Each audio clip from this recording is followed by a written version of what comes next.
In today's video, I'm going to teach you how to create a to-do list in Monday.com. Let's jump right in by opening Monday.com and heading to your home view. From here, you'll see your workspaces on the left. Workspaces are simply containers for boards, so choose the workspace where this to-do list should live. If it's just for you, pick a personal or private area. If it's for a team, place it in the team's workspace so everyone who needs it can find it easily. Now, look for the plus icon to add something new. Click it and choose Board. A board is the foundation of your to-do list in Monday.com. Think of it as the table where all your tasks will sit. Give your board a clear descriptive name.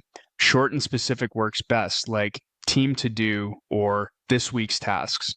Don't worry, you can always rename it later if your focus changes.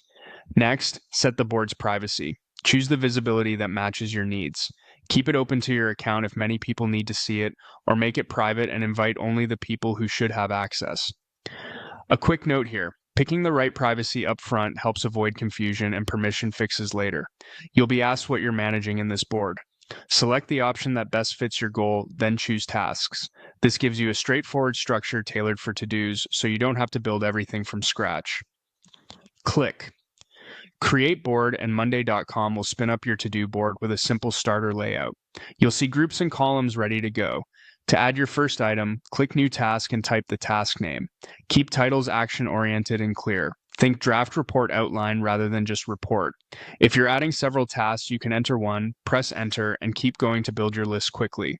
You can customize how your tasks are organized by editing the group title. Click the group header and rename it to something meaningful like Today, this week, or Backlog.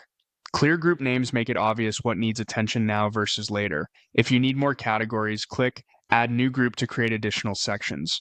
For example, you might add In Progress or Done to track flow. As your list grows, you can drag tasks between groups to reflect progress. That's it, your to-do list is up and running. As you work, you can refine names or structure at any time. Keep the board simple at first, add only what you need, and let it evolve as your workflow becomes clearer.